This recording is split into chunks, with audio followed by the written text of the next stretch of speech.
just wondering if anybody had any questions that they wanted to ask.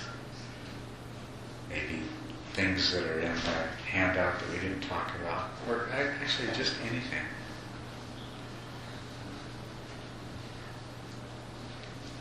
Yes? This might seem off topic, but some people had a question about your name, so if you could talk a little bit about the history of your Dharma name. Oh, okay, yeah. Culadasa, it's an unusual name. Chula means little, smaller, lesser, and dasa means servant. So you could translate Culadasa as being the lesser servant or the humble servant or something like that. And how it came about was many years ago when I was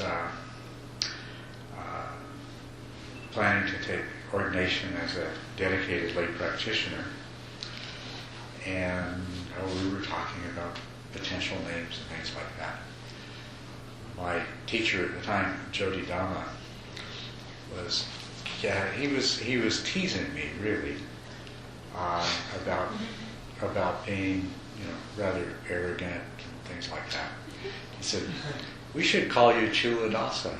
Oh yeah, what's that mean? He says, "Well, it means humble servant, although it could mean of little service too."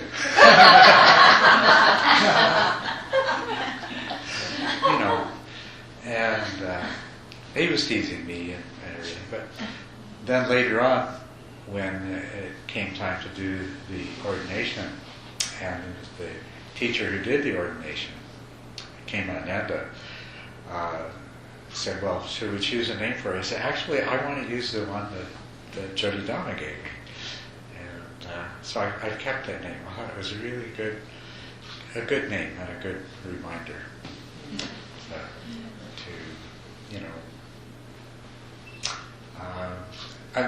together with that, one of the things that I really like, there's something that's called the 8 practices for training the mind in the Tibetan tradition.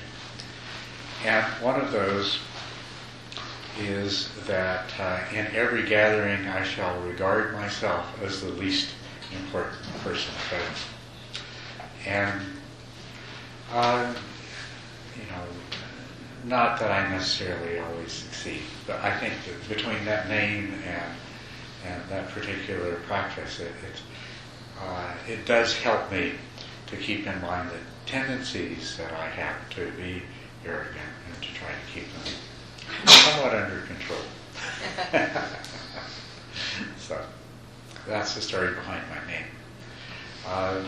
Dharma names are commonly administered when somebody takes, in the Buddhist tradition, a person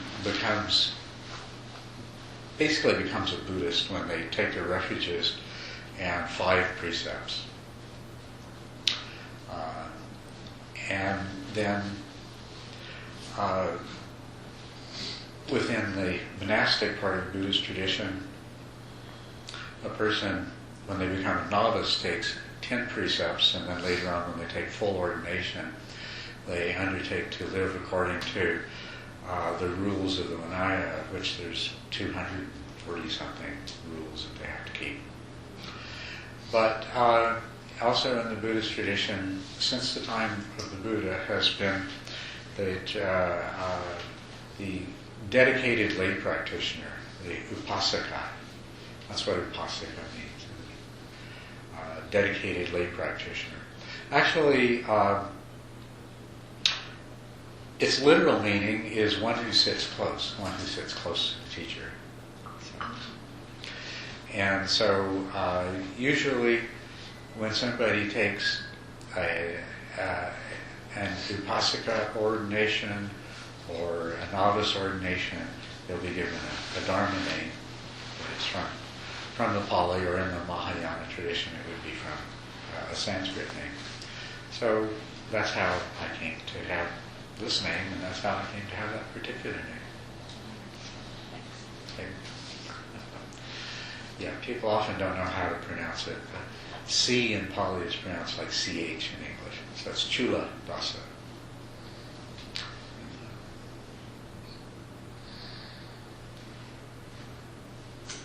I need help with something. Yes, okay, great. And it's been sort of nagging in my mind, one of those processes that impedes my joy somewhat. And it has to do with what you said. I think it's the word and the concept of perfection.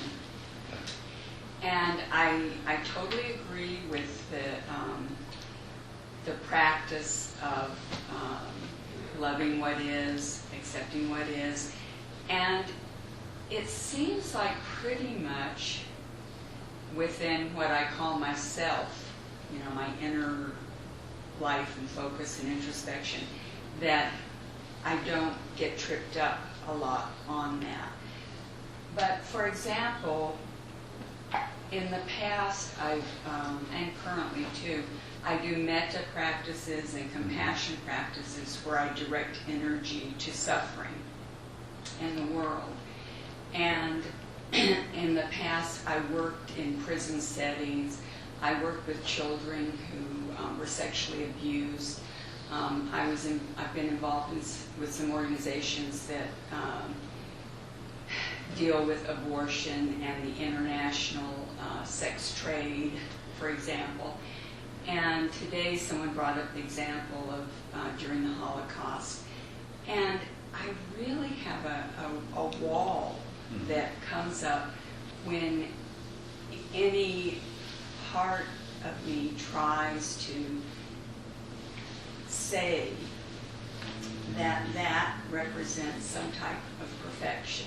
And I know it's not condoning it. I mean, I know you can see that as what is and, you know, set an intention to work to make things better in the world.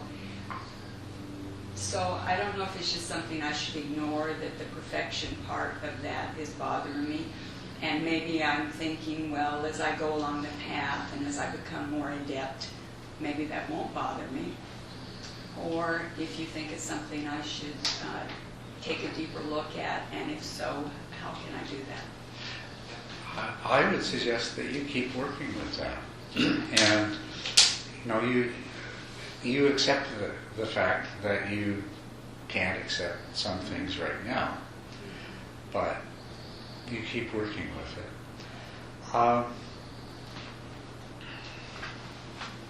I mean, I accept the reality of them, and I accept that maybe there are things I don't understand and don't know about it, like you said earlier, with situations. It's just that word perfection and applying it in that way that really just does something. Well, on the one hand, don't let a particular word stand in your way. But on the other hand, applying that word to it is bringing you face to face with a part of you that's not quite willing to go that far. Absolutely. That's right. And it's good to be aware of that. So remain aware of that and keep working with it. And it's not an easy thing to do. And it's not as though everybody else in the room is fine with accepting child sex trade and Holocaust and everything as being perfect. And it's just Wanda that has a problem. But I don't think that's true at all. Because we all are learning to be in a place of acceptance of what is. But we all keep coming up against those places where we're not quite ready to go that far. It's a difficult place to that's still for us. We're not ready to make that degree of surrender. So all I can do is point out to you once again that, as you said, you know that you really don't know enough. You don't have the degree of omniscience. You don't have the degree of wisdom to really evaluate these things. You know that. And I don't know what kind of belief systems that your mind naturally resorts to. For some, the question is, if there is a God, and if that God is just and merciful, why do these things exist? And so for them, the challenge there is to still believe in a just and merciful God when they see that there are these things and have been these things and continue to be these things.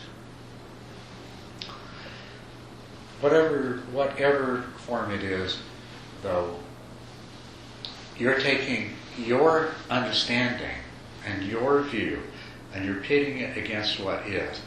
And the fact is that as long as you do that, it's going to create a feeling of suffering in you whenever you do that.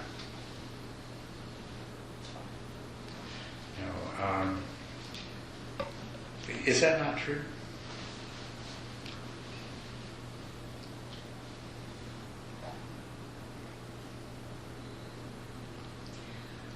I'm not so sure about that. I guess maybe it's a thing of language. There's just a part of me that bothers putting the word perfection with anything that I perceive to be an atrocity. Right. I guess that's the bottom line. Yeah. And if it's just a linguistic thing, I can let go of that.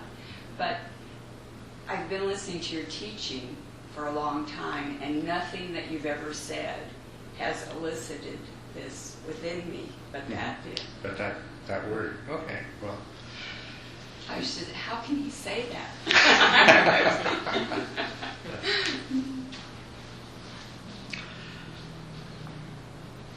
And I don't know how I can say that. It's just that some part of my mind, some place that I've come to, has given up trying to judge that. I mean, there's other things a lot less atrocious than that my mind hasn't given up trying to judge. Maybe because I've spent a little more time on things like that. But my mind is willing to entertain the possibility that things really are perfect as they are, and that this is a process and it's not yet complete. And the only part of this process that I can work with is my part. So my part of the process does the best it can. Your part of the process is doing the best it can to see that things change in ways like that. And I've given up a lot of the questioning that I used to have. And maybe it's just because it didn't get me anywhere. No matter how much I question why things are the way they are, I don't get an answer that leaves me with, okay, I see, that's the reason, okay. I keep being left with the mystery. Maybe that's the way to put it. I'm willing to accept that it's a mystery and know that it doesn't do me any good to defy it. So it's part of the mystery of what is that there are these things that appear so bad. One of the things I do know, and maybe this is a big part of it, is that the compassion that I feel for any suffering is also combined with the awareness that that suffering is not real. That's a hard one. I know. What do you mean it's not real? It feels real. My suffering feels real to me. Your suffering feels real to you. And I know your suffering feels real to you. And my compassion arises out of the knowledge that your suffering feels as real to you as it does to me, and my compassion wants to stop that suffering.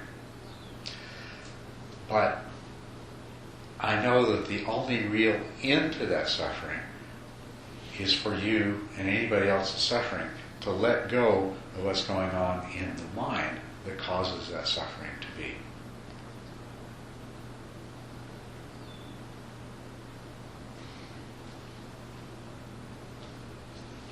I'm thinking, I'm not exactly sure of the quote, but I think once the Dalai Lama said that that some of the suffering and some of the, what I'm calling atrocities in the world, is that's to open us to compassion. That if we didn't have those type of things, that we would probably be pretty complacent, and that we wouldn't get in touch with that deep ability to be in compassion. And that's one of the ways that we can look at these things in a positive way. It's one of these ways. Basically what that is doing is saying, although this seems terrible to me, it may be doing something really good and really important. It may be that the purpose of suffering is to awaken us to compassion. It does have that effect. Our own suffering arouses us to compassion for other people's suffering. So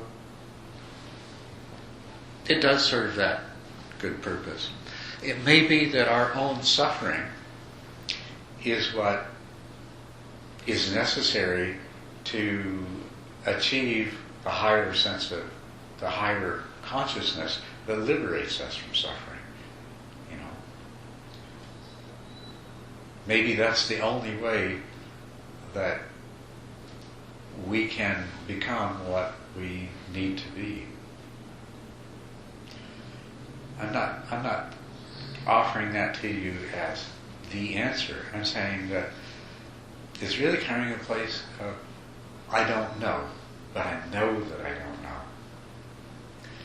And somewhere deep down, I found that trust and love can help me to let go of that kind of judgment and to be in the place of not knowing.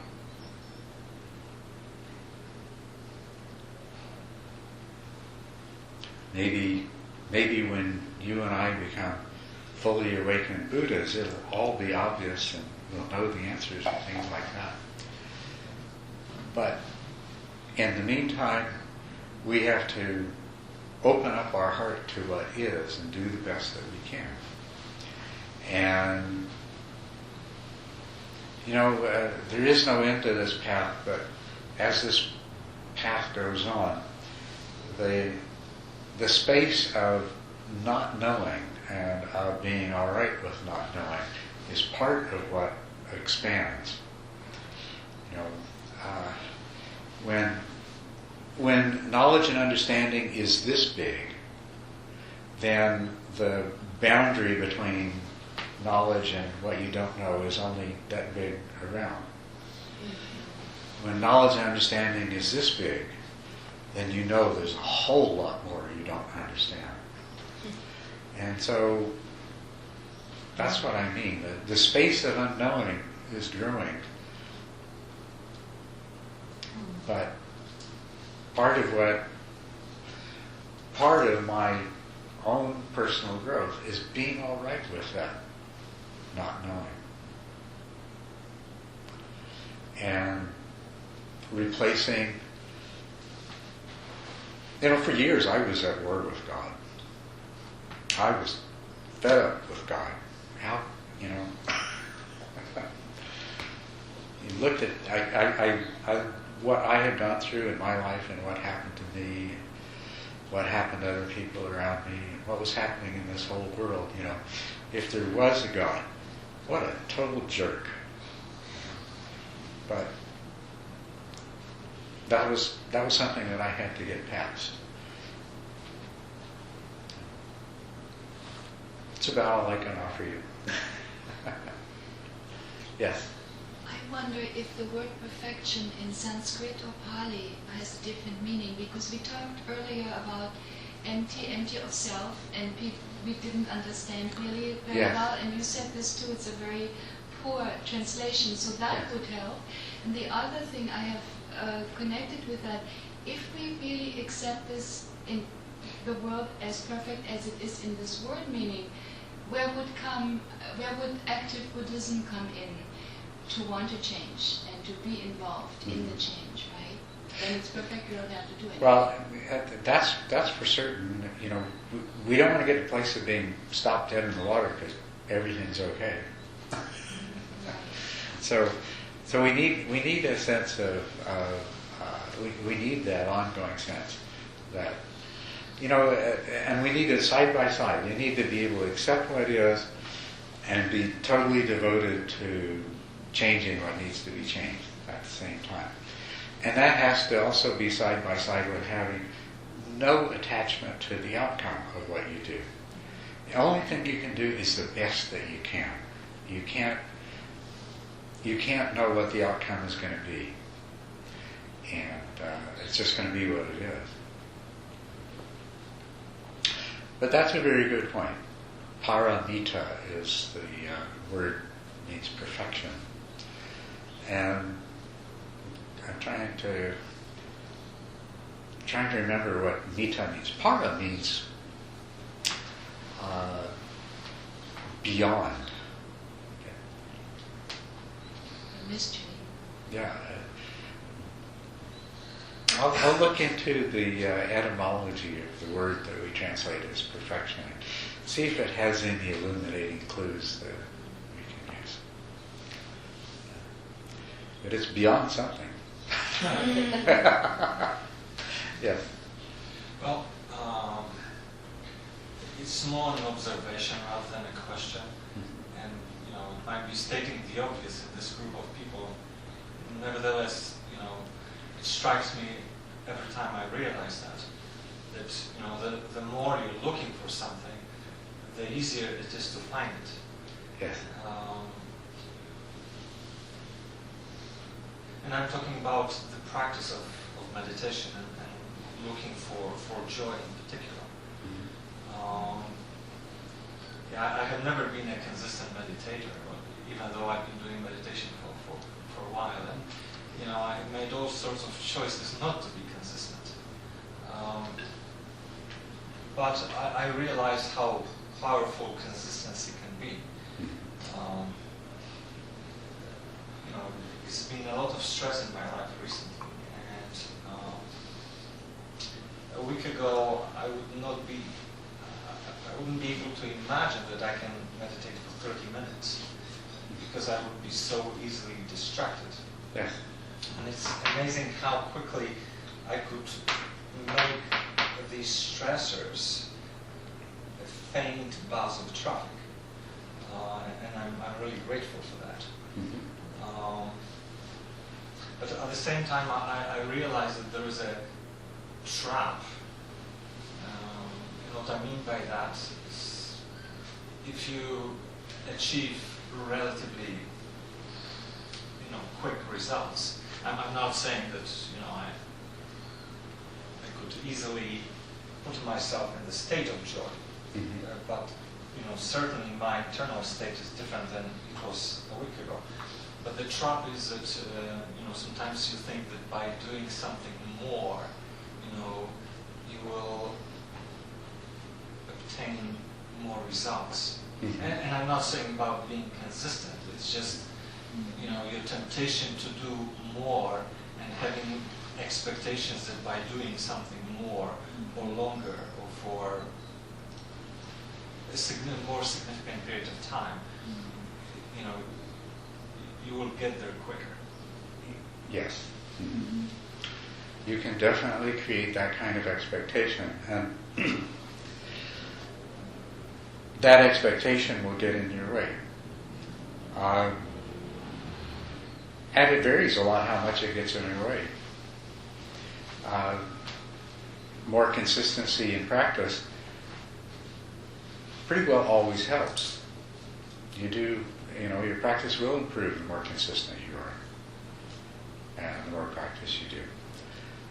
Where the expectation becomes a problem is if the expectation becomes too great, and the more judgments that's involved in it, then you're going to turn what is otherwise a motivation to do more practice, to try harder, so forth, into you can very easily turn it into something that becomes an obstacle. Your expectations become unrealistic. They become self-defeating.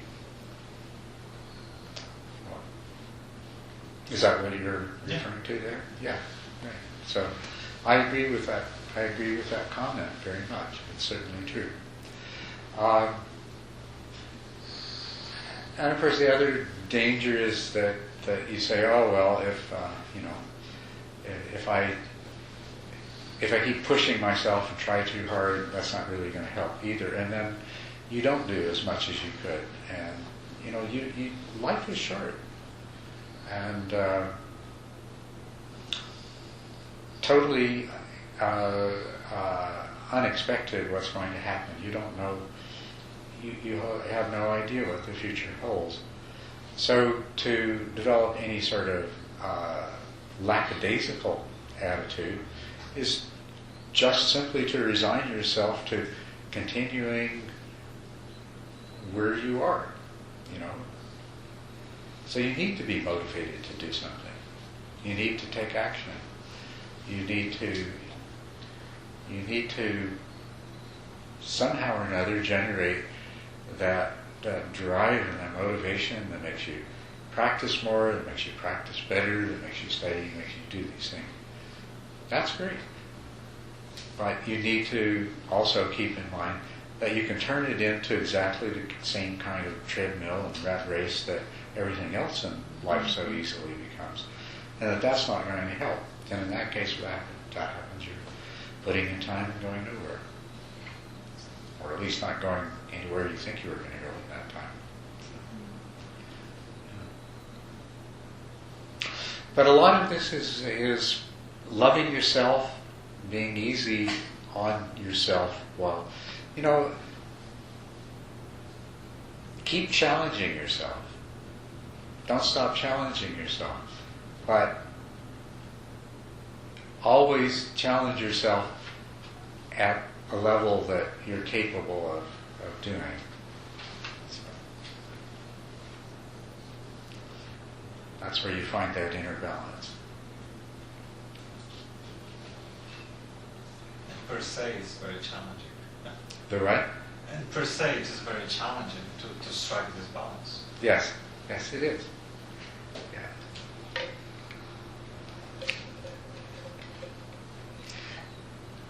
I think maybe we should put the cooler on high.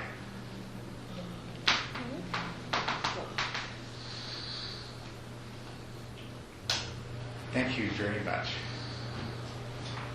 Either that or we should all just take a nap.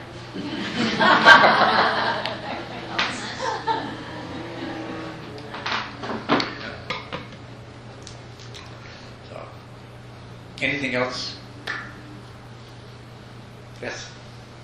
It seems to me that about anything that we could bring up, whether it's hiring or firing or sexually abused children, anything, doesn't matter, that it boils down, and then this would be another workshop, but it boils down to the true nature of phenomena, of the no-self, of the arising and falling away of phenomena as it comes out of that suchness that you speak of so often, Culadasa. Yeah. That the joy and the compassion,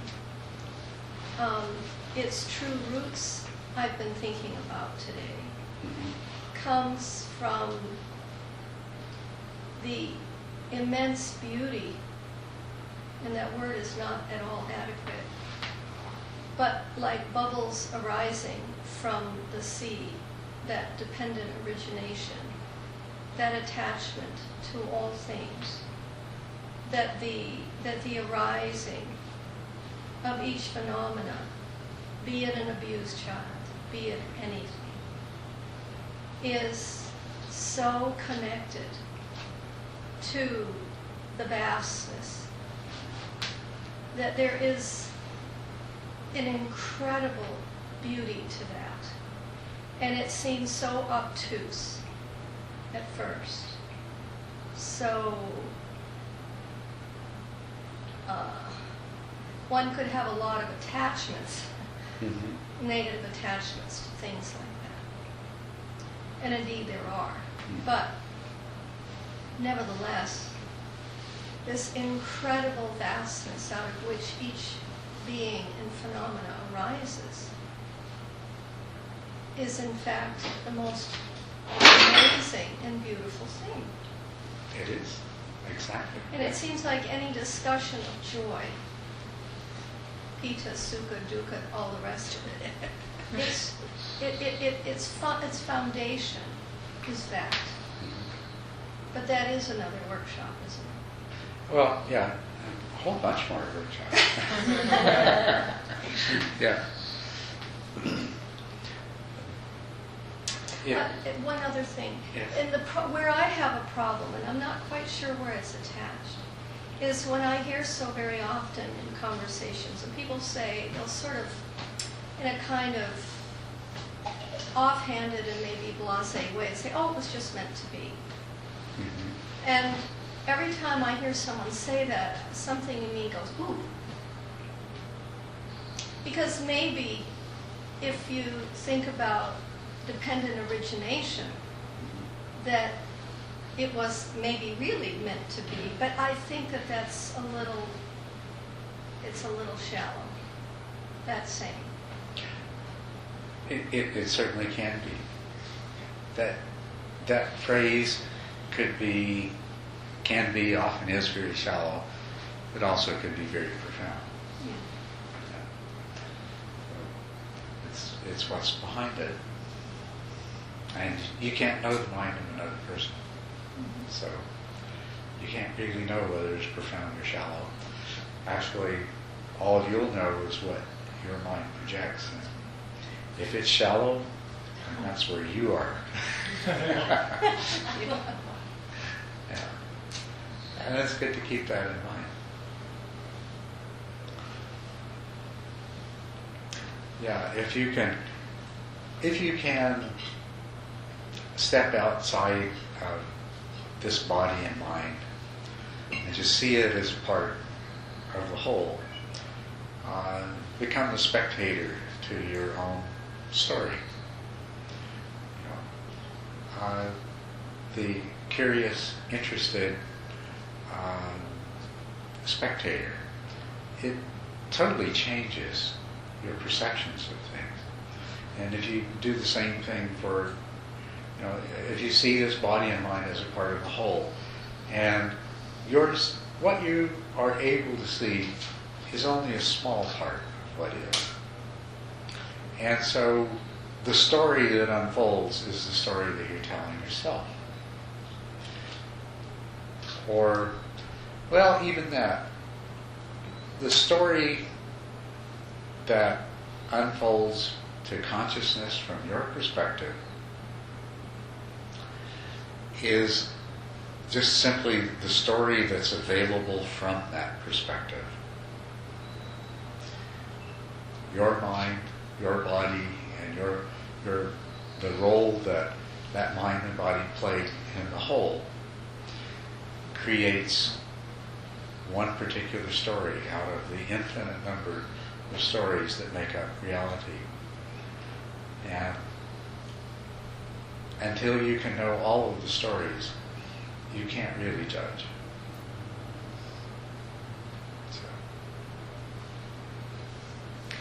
but we want to get to that place where we can have that kind of appreciation.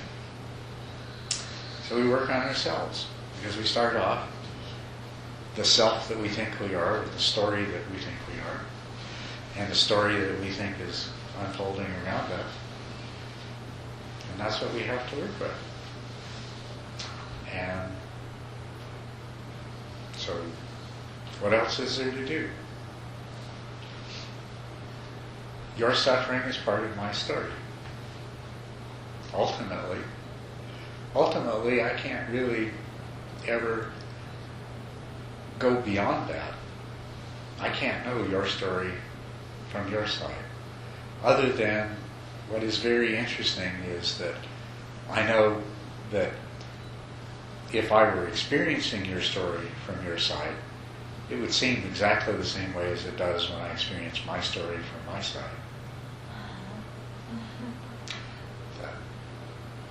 So in that sense, we're all ultimately the same. We all share the same suffering, and we share the same joy. We share the same awakening. So, we have to work with what we are, where we are, and it's wonderful. That's the thing. It's wonderful. It's wonderful that you're who you are. It's wonderful that you got the story you've got. And it may not be a really bland story. It may have some real melodrama in it. But that's what it is. That's what we go with.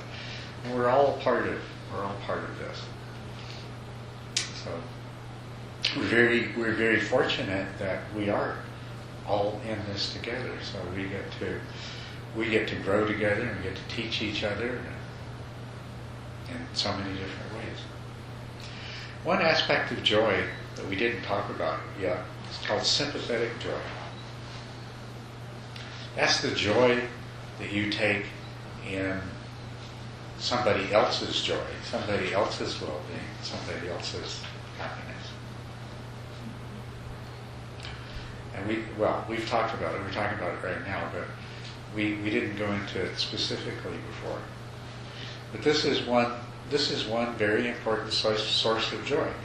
You want to become a mind that experiences joy. And one very powerful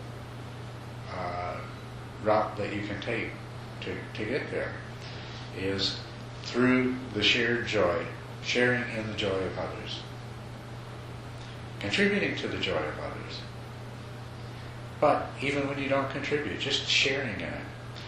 And one of the amazing things is that so often we miss the chance, because when somebody else has joy, we get into some kind of selfish place of jealousy or envy or something like that, instead of opening ourselves up to let that other person's joy enrich us, fulfill us. That's one of the things about making love. All those words mean so many different things, but there's one aspect of making love, which is that